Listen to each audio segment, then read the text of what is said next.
옆에 있는 분들과 인사하겠습니다. 사랑합니다. 오늘도 잘 오셨습니다. 오늘도 잘 오셨습니다. 오늘은 요한복음 강의 32번째 시간입니다. 회복 탄력성이라는 제목으로 하나님 말씀 증거하겠습니다. 요즘 우리가 사는 사회 가운데서 정말 많이 쓰이는 단어 중에 하나가 바로 이 회복 탄력성이라고 하는 단어일 겁니다. 회복 탄력성이라고 하는 말 뜻을 사전적인 정의로 살펴보니까요, 이런 단어가 나옵니다. 실패나 부정적인 상황을 극복하고 원래의 안정된 심리 상태를 되돌리려고 하는 그런 노력이나 능력을 말한다. 한마디로 쉽게 말해서 한번 우리가 꺾였어요. 그러나 꺾여서 끝나는 것이 아니라 꺾여도 다시 일어나는 힘, 이것을 회복 탄력성이라 부르는 겁니다. 그러니까 실패와 고난 가운데 넘어지고 무너져 있는 상태로 끝나는 것이 아니라 실패와 고난 가운데서도 다시 일어서는 능력이 회복 탄력성이라는 것입니다. 우리가 삶을 살아가면서 삶은 최선을 다했다고 해서 실패를 경험하지 않는다는 것을 우리가 다 알 거예요. 최선을 다해도 실패를 할 수가 있습니다. 대한민국 사회는 특히 그런 것 같습니다. 우리 사회는 특별히 부지런하게 사는 사회임이 맞습니다. 대한민국 사회의 연평균 근로시간이 1900시간을 넘음에도 불구하고 한국 사람들은 그래도 더 일하려고 애쓰고 노력하는 민족이고요. 또 학생들 같은 경우는 평균 공부 시간이 전 세계 1위를 찍고 있습니다. 그리고 한 해 동안 과로사로 사망하는 사람들의 숫자가 500명이 넘는 참 부지런한 나라, 열심히 사는 나라가 대한민국 사회입니다. 그런데도 불구하고요, 아이러니하게도 재수생과 취업 준비생들의 숫자가 해마다 정점을 찍고 있고 청년 자살률도 날마다 늘어가고 있는 사회가 대한민국 사회예요. 무슨 뜻이냐면, 한마디로 말하면 한국 사회가 참 열심히 일해요. 해마다 1900시간이 넘을 정도로, 더 일하고 싶을 정도로 열심히 일하고 열심히 공부하고요, 열심히 과로사할 정도로 노력하고 수고하는 데 반해서 실패도 많은 나라가 이 대한민국 사회다, 이 말씀을 드리고 있는 겁니다. 2020년에 배우 오정세 씨가 남우조연상을 수상하면서 이런 이야기를 한 적이 있습니다.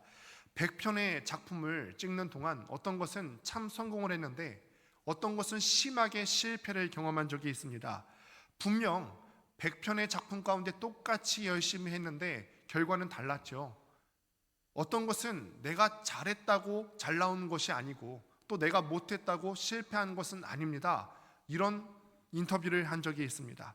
이런 면에서 봤을 때 세상은 참 불공평해 보인다, 불공정해 보인다, 이런 속마음이 들 수도 있겠습니다. 왜냐하면 열심히 산다고 똑같은 결과가 주어지는 게 아니잖아요. 저는 새벽마다 우리 성도님들의 삶을 위해서 기도합니다. 우리 성도님들의 삶 가운데 경제적인 문제가 없기를, 건강에 문제가 없기를, 가정이 화목하기를, 여러 가지 것들을 위해서 기도합니다. 그럼에도 이렇게 기도함에도 날마다 좋은 소식만 있는 건 아니에요. 어떤 경우에는 건강이 악화되신 분들도 계시고, 어떤 분들은 가족에 불화가 생긴 분들도 때때로 계시고, 또 어떤 분들은 경제적인 어려움을 겪는 분들도 계십니다. 이런 문제들 때문에 우리의 신앙이 영향을 받죠. 우리가 열심히 신앙생활을 했는데도 불구하고 때때로 실패를 경험하다 보면은 하나님께 하소연을 하는 거예요. 하나님, 내가 하나님 앞에 최선을 다했고 열심히 신앙생활을 했는데 열심히 했는데도 불구하고 실패를 경험하는 이유가 무엇입니까? 또 때로는 이 삶의 힘듦 때문에 우리가 신앙생활에 남겨둘 여력이 있지가 않습니다. 이때 우리가 정말 필요한 것은 넘어졌을 때 다시 일어서는 회복 탄력성인 줄 믿습니다. 이때 우리에게 진짜 필요한 것이 회복 탄력성이죠. 한 서핑 선수가 이런 말을 했습니다.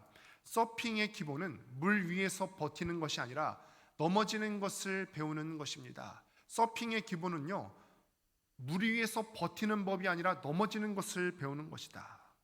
제가 서핑을 해보진 않았지만 서핑을 한 사람들의 이야기를 들어보면 처음 파도를 탈 때는 정말 많이 넘어진다고 합니다. 그런데 넘어지다 보면요, 넘어지지 않는 법을 배우게 된다라는 거예요. 넘어지다 보니까 하도 많이 넘어지다 보니까 여러 상황 가운데서 수많은 실패를 경험하다 보니까 나중에는 넘어지지 않는 법을 배우게 되고 날 넘어뜨렸던 그 파도를 타고 오히려 더 멀리 있는 바다를 갈 수 있게 되었다, 이 말을 하고 있는 거예요. 신앙생활도 마찬가지라는 생각이 듭니다. 한 번의 실패, 한 번의 넘어짐, 이 넘어짐에서 사람의 인생이 끝나는 것이 아니라 그 실패와 넘어짐은 한 사람과 그 사람의 영혼을 더욱더 단단하게 만드는 줄 믿습니다. 회복 탄력성은 한마디로 고난을 요리조리 피해가는 기술이 아니라 파도를 타고 넘어가는 서핑 선수처럼 그 고난을 타고 넘어가는 신앙의 기술이라는 얘기입니다. 성경에서도 오늘 말씀에서도 회복 탄력성을 보이고 있는 존재들이 참 많이 있는데 오늘 본문에 나오는 사도 베드로가 바로 그런 사람 중에 하나입니다. 오늘 본문 이전에 어떤 일이 있었냐면 예수님께서 겟세마네 동산에서 기도하시다가 대제사장의 무리들에게 잡혀서 들려가시는 장면이 나옵니다.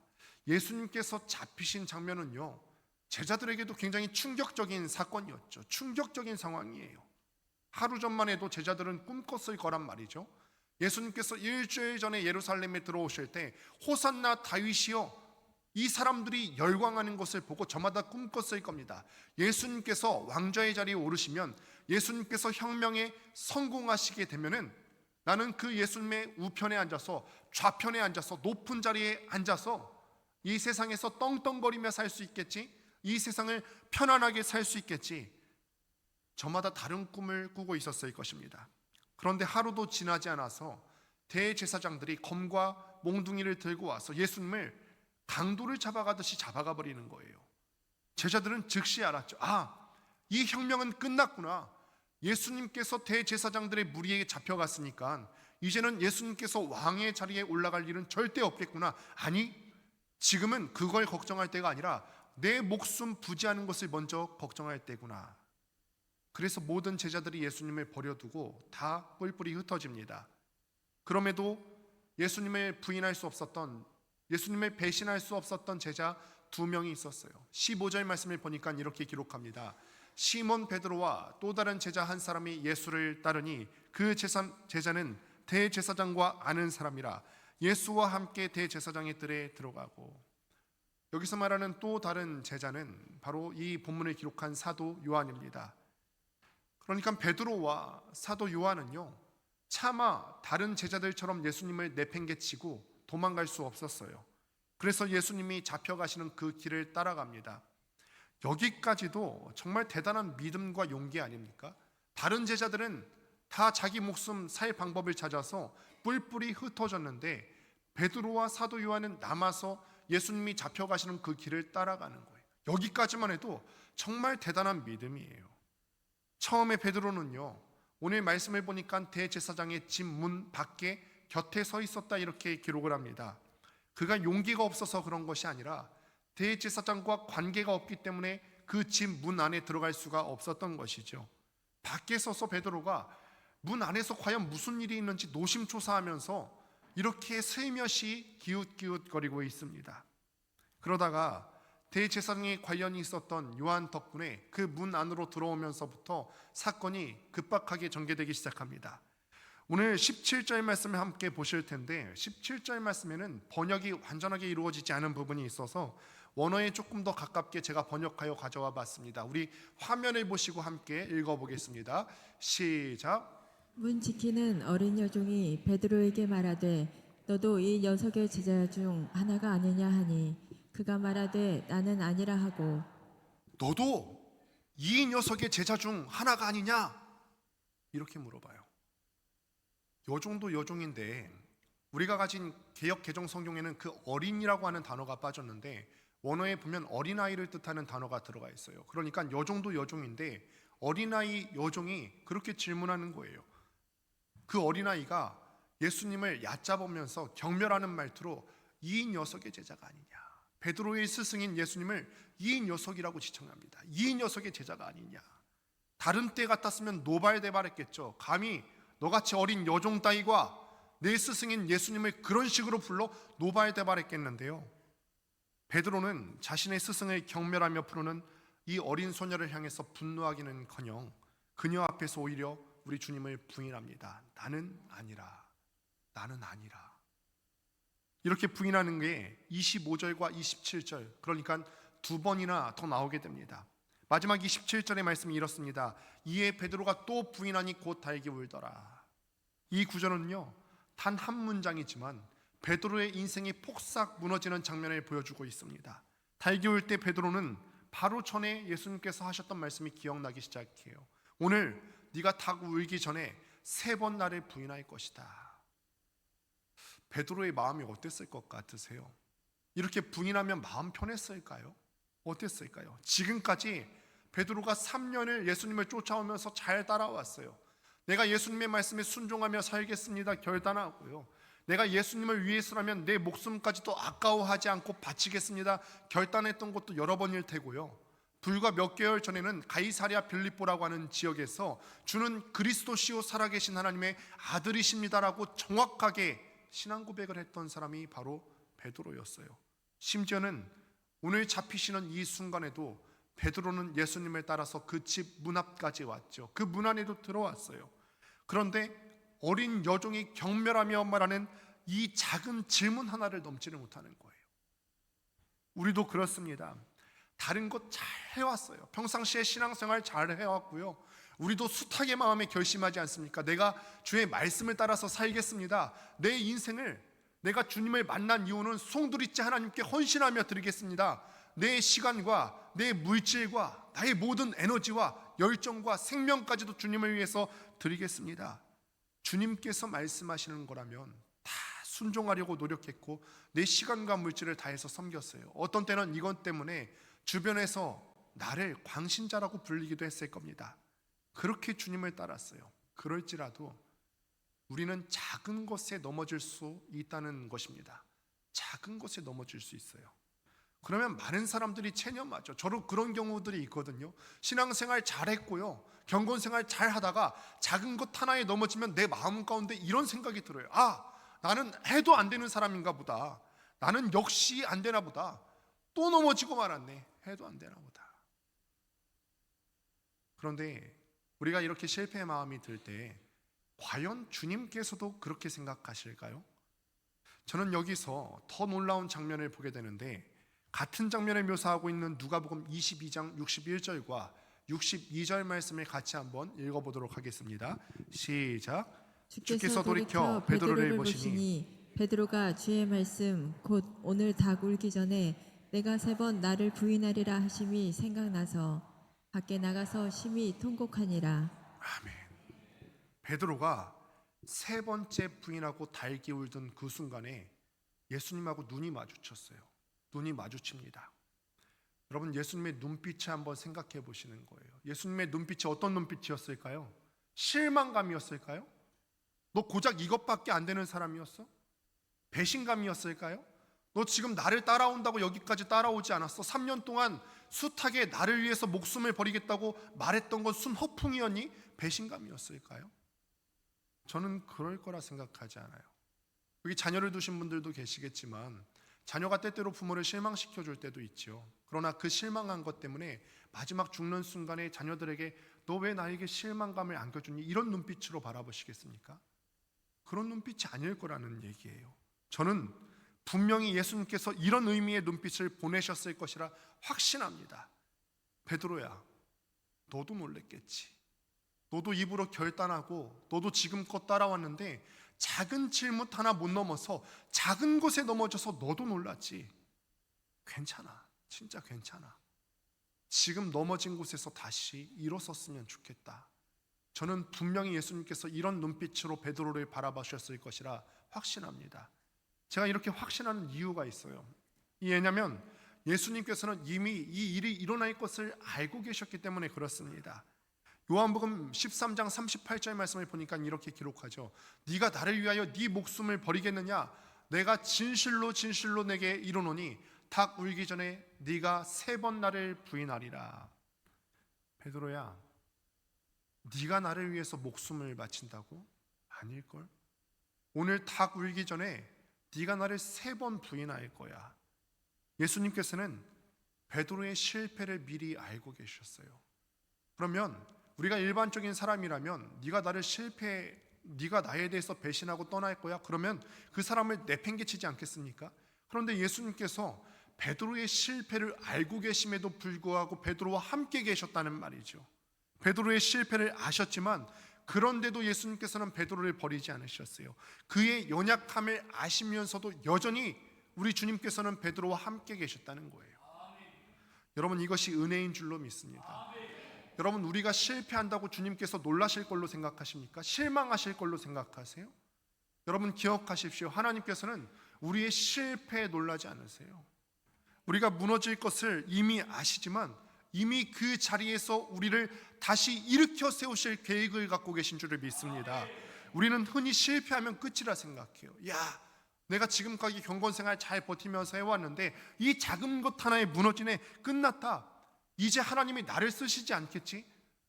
이렇게 연약한 나를 하나님께서 뭘 보고 쓰실 건가?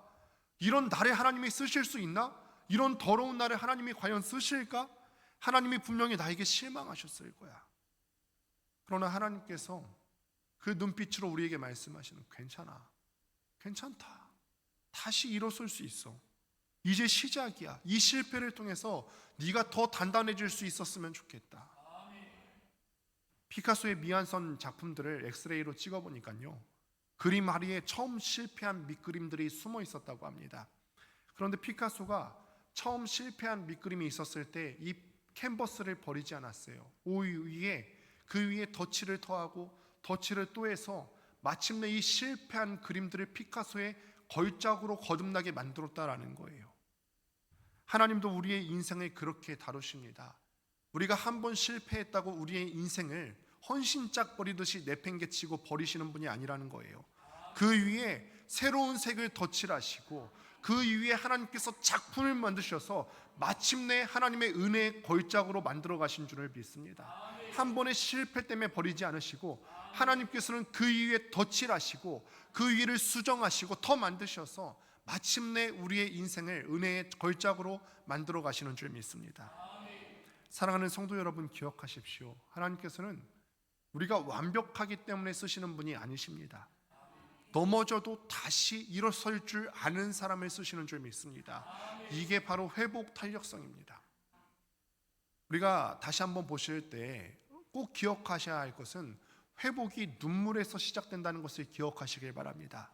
다시 한번 누가복음 22장 61절 말씀을 같이 한번 읽습니다. 시작. 주께서 돌이켜 베드로를 보시니 베드로가 주의 말씀을 생각하고 밖에 나가 심히 통곡하니라.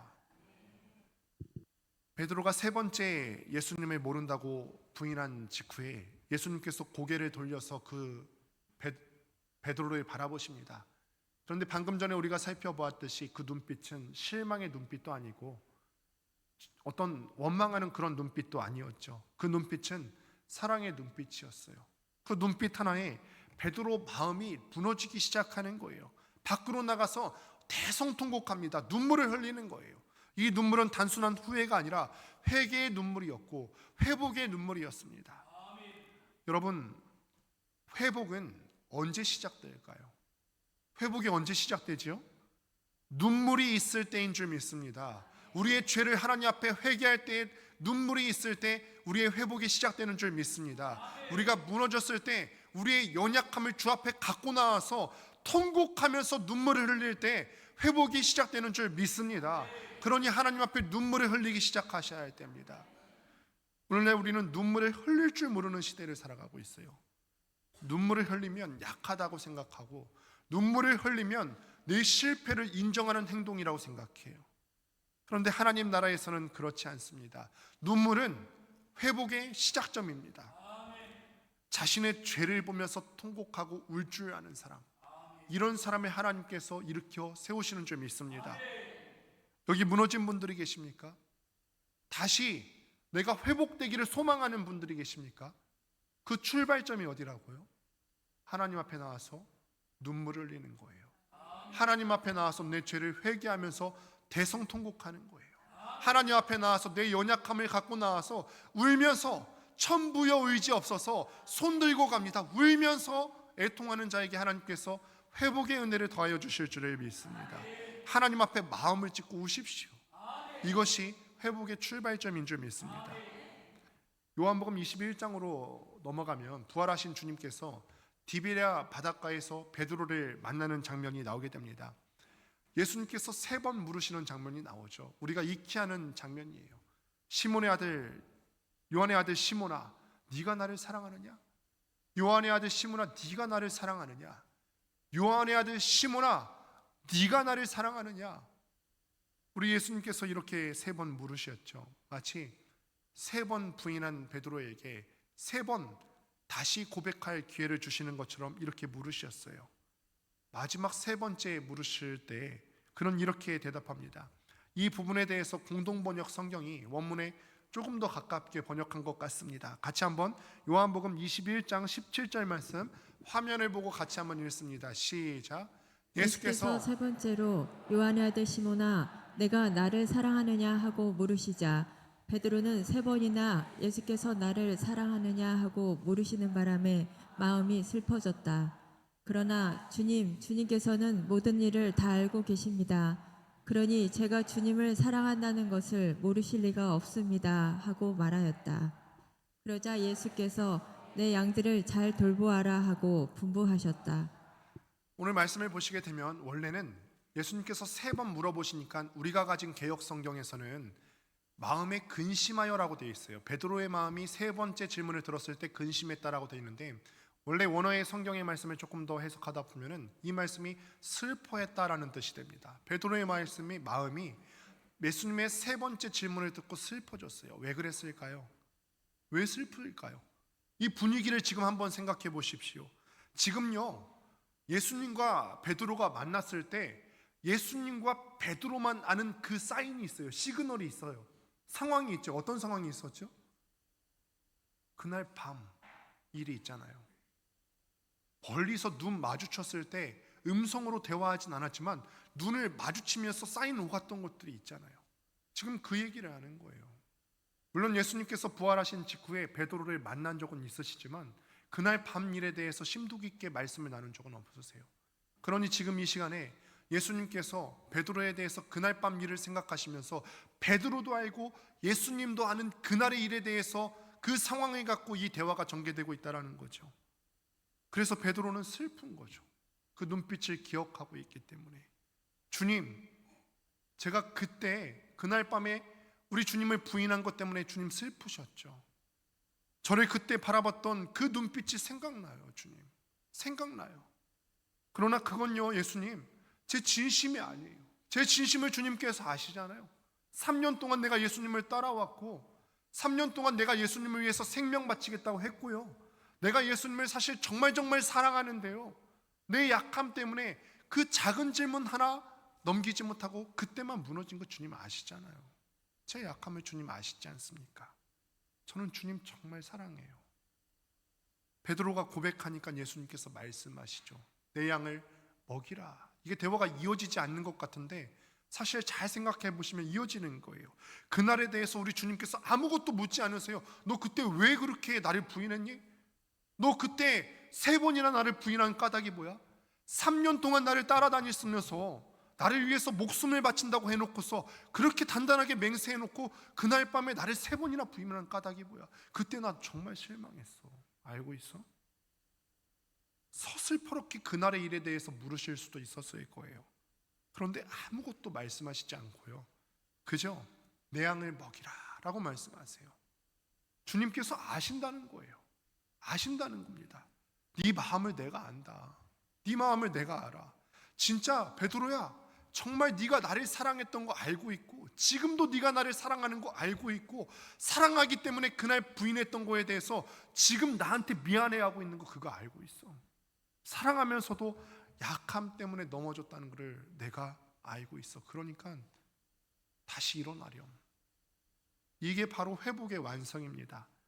예수님께서는요, 베드로의 약함 때문에 넘어졌을 때 베드로의 과거를 들추지 않으시고 사랑으로 그를 덮으시고 그에게 사명을 맡기신다는 거예요. 사랑하는 성도 여러분, 하나님은 실패한 사실을 사람을 버리시지 않습니다. 하나님은 우리가 실패했다고 해서 버리시지 않아요. 사랑으로 회복시키시고 다시 사용하시는 줄로 믿습니다. 이게 복음입니다. 자동차에서는 사고 시에 터지는 에어백이 있습니다. 운전자가 실수로 사고를 내도 그 즉시로 작동해서 운전자의 생명을 지켜줍니다. 이거는 사고를 막기 위한 장치가 아니라 사고 후에 회복을 돕는 장치예요. 하나님도 우리 안에 그런 영적인 에어백을 넣어두셨어요. 우리 안에 그런 영적인 에어백을 넣어주셨는데 그 이름이 바로 은혜예요. 은혜. 우리가 죄로 미끄러질 때, 우리 육신의 연약함 때문에, 게으름 때문에 미끄러질 때 그 즉시로 은혜가 작동하게 해서, 말씀이 작동하게 해서, 성령 하나님이 작동하게 해서 우리 안에서 터져나와서 우리를 회복시켜 주시는 줄 믿습니다. 은혜의 에어백이 우리 안에서 작동되어 줄 줄을 믿습니다. 하나님께서는 우리를 일으켜 세우시기 위해서 다양한 방법으로 도우시는데, 잠언 24장 16절 말씀을 같이 한번 읽습니다. 시작. 대저 의인은 7번 넘어질지라도 다시 일어나려니와 악인은 재앙으로 말미암아 엎드러지느니라. 아멘. 의인은요 7번 넘어져도요 또 일어나는 거예요. 일어나는 게 자기 힘으로 넘어지는 것이, 일으켜 세우는 것이 아니라 하나님께서 그 의인을 7번 넘어져도 7번 다 일으켜 세워주신다라는 거죠. 성경에서 말하는 의인은 도덕적으로 흠이 없는 사람을 의인이라고 하지 않습니다. 창세기 15장 6절 말씀을 보면은 의인이 어떤 사람인지에 대해서 나오는데, 아브라함에 대해서 이렇게 말씀하시죠. 아브라함이 여호와를 믿으니 여호와께서 이를 그의 의로 여기시고. 하나님이 아브라함을 의인으로 인정하신 이유가 뭐라고요? 아브라함이 하나님을 믿으니. 그 전에 어떤 내용이 있었냐면요, 아브라함이 나이가 70세가 되도록, 75세, 그러니까 하란을 떠나도록 자식이 없었어요. 노인이 될 때까지 자식이 없었다라는 거죠. 그런데 하나님께서 아브라함에게 약속을 하세요. 너에게 자손을 줄 건데 하늘의 별들처럼 자손이 많아지게 될 거고 바닷가의 모래처럼 네 자손이 많아지게 할 거다. 그런데 이 말씀을 아브라함이 아멘 하고 받았다는 거죠. 아멘 하고 받았어요. 보통 사람이라면 못 믿을 얘기죠. 내 나이가 지금 노년이 됐는데요, 인간의 상식적으로 생각했을 때 자녀를 낳을 수 있는 그런 상황이 아닌데요, 하나님의 말씀하시니까 아멘 하고 받았다는 거예요. 그런데 하나님께서 이 아브라함의 모습을 예쁘게 보셨어요. 그래, 네가 나를 믿으니까 너를 의롭게 여겨주겠다. 다른 사람들은 터무니없게 생각했을 텐데 너는 내 말을 믿었구나. 그럼 자손만 줄 게 아니라 그 뒤를 보시게 되면은 내가 너에게 땅도 줄게. 네가 보이는 그 땅을 너에게 줄 거다. 자손만 그렇게 하늘의 별처럼 바닷가의 모래처럼 줄 게 아니라 땅도 너에게 줘서 나라를 만들게 해주겠다. 그리고 그렇게 되기까지 어떤 어려움이 있어도 내가 너를 붙잡아서 끝끝내 내 말이 이루어질 때까지 너를 일으켜 세워주고 또 일으켜 세워주고 그 자리에 갈 때까지 그렇게 하게 해주겠다. 그 이후로도요, 아브라함이 실수 안 한 게 아니에요. 그 이후로도요, 자녀를 못 낳으니까 아브라함이 인간적인 연약함 때문에 첩인 하갈을 들여서 인간적인 방법으로 첩을 통해서 이스마엘이라고 하는 자녀를 낳습니다. 소자를 낳기도 합니다. 그런데 이렇게 넘어짐에도 다시 일어설 수 있었던 이유는 아브라함 때문이 아니라 하나님이 그때 약속하신 것을 이루기 위해서 아브라함을 붙잡고 일으켜 세워졌기 때문에, 그때 아브라함이 믿어서 그 아브라함을 의인으로 인정해 주셨기 때문에 의인은 7번 넘어져도 계속 일으켜 세워주시는 거예요. 그 말씀을 이루어 주시기까지. 우리 모든 인생이 그렇습니다. 아이가 처음 태어나고 걸음마를 시작하면요, 자주 넘어지지 않습니까? 넘어집니다. 그때 아이는요, 누굴 믿어야 되죠? 자기 자신을 믿는 게 아니라 내 옆에서 나를 계속해서 붙잡아주고 일으켜주는 부모님을 믿어야 되는 거죠. 부모님을 의지해야 되는 거죠. 그리고 넘어졌다 일어났다를 반복하면서 성장하면서 마침내 완전한 걸음을 걸을 수 있게 됩니다. 아이가 넘어졌다고 주저앉고 포기하면 그 아이는 완전한 걸음을 걸을 수 없게 됩니다. 어른이 되어도 종종 넘어질 수 있죠. 어른도 종종 넘어져요. 그냥 힘이 없어서 넘어질 때도 있고요. 어떤 때는 가다가 하이힐이 보도블록에 껴서 넘어질 때도 있어요. 그런 사람을 봤어요. 그렇게 넘어질 때도 있습니다. 그런데 아이와 어른의 차이가 뭔지 아십니까? 일단 어른은 덜 넘어지고요, 넘어져도 빨리 일어나요. 회복 탄력성이 크다라는 거죠. 우리도 그렇습니다. 우리도 실수 안 하고 싶죠. 실패 안 하고 싶은데 실수 안 하고 싶어도 넘어질 수가 있습니다. 주님을 사랑하고요, 내가 주님을 위해서 살겠습니다, 내가 이 새해에는요, 새해마다 결단하지 않습니까? 이번 한 해에는요, 내가 주님을 위해서 경건생활 포기하지 않을 거고요, 주님을 위해서 살겠습니다, 이거 내가 노력하며 살겠습니다 결단해도요, 한 달도 되지 않아서, 한 달이 뭐예요? 3일이 되지 않아서 넘어지는 경우를 많이 경험하지 않습니까? 작은 유혹, 베드로가 어린 여종의 작은 질문 하나를 넘기지 못했듯이 우리도 아무리 결단해도 작은 유혹 하나에 넘어질 수가 있습니다. 그러나 중요한 건 그 다음이에요. 우리를 변치 않고 사랑하시고 붙잡아 주시는 주님의 손을 잡고 일어서는 것이 중요하다라는 거예요. 주님은 우리가 넘어졌다고 해서 너 실패했어? 너는 끝이야, 외면하거나 버리시지 않습니다. 오히려 넘어졌을 때, 우리가 자녀가 넘어지면 더 관심을 쏟지 않습니까? 넘어졌을 때 우리를 더 바라봐 주시고 더 따뜻한 손을 내밀어 주시고 우리에게 일어서기를 도전하시는 거예요. 지금 이 자리 가운데 마음이 무너지신 분들이 계십니까? 회복이 필요하신 분들이 계십니까? 신앙적으로나 인생에 있어서 넘어졌다고 생각하신 분들이 계십니까? 포기하지 마십시오. 주님께서 우리를 포기하지 않으셨어요. 주님께서도 우리를 포기하지 않으셨는데 우리부터 포기하면 안 됩니다. 우리가 주님의 손을 붙잡고 일어서야 될 줄로 믿습니다. 여전히 주님께서는 그 손을 내밀고 계시고 여전히 우리를 따뜻한 눈으로 바라보고 계시고 실망스러운 눈으로 바라보고 계시는 게 아니라 따뜻한 눈빛으로 바라보고 계시고 여전히 우리를 사랑한다 하십니다. 그 손을 붙잡고 일어서지 않으시겠습니까? 말씀을 맺습니다.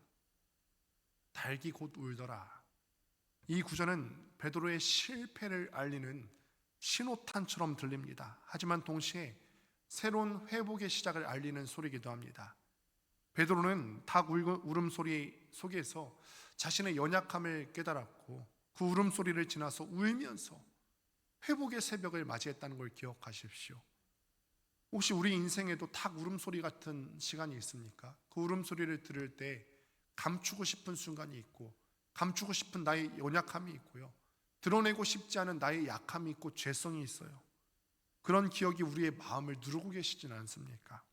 그렇다면 오늘 이 말씀을 마음에 새기시길 바랍니다. 하나님께서는 우리의 실패를 재료로 삼으시고 무너진 자리를 은혜의 자리로 바꾸어 주실 줄을 믿습니다. 사랑하는 성도 여러분, 회복 탄력성은요, 넘어진 사람의 능력이나 노력을 얘기하는 것이 아니라 예수 그리스도의 사랑에서 나오는 능력인 줄 믿습니다. 우리가 넘어졌을 때 주님께서 일으켜 세워주시는 능력이 영적인 사람들의 회복 탄력성인 줄 믿습니다. 그 사랑이 우리를 다시 일으켜 세워주실 것입니다. 오늘 이 시간에 우리가 베드로처럼 고백하는 거예요. 눈물을 흘리면서 예수님 앞에 나아가고요, 그 눈물이 우리의 회복의 시작점이 될 것을 우리가 마음으로 믿으며 나아갈 수 있었으면 좋겠습니다. 주님, 제가 주님을 사랑하는 줄을 주님께서 아십니다. 그 고백이 우리의 인생을 다시 세워주시는 회복 탄력성, 회복의 시작점이 되시기를 주님의 이름으로 간절히 축원합니다. 기도하겠습니다.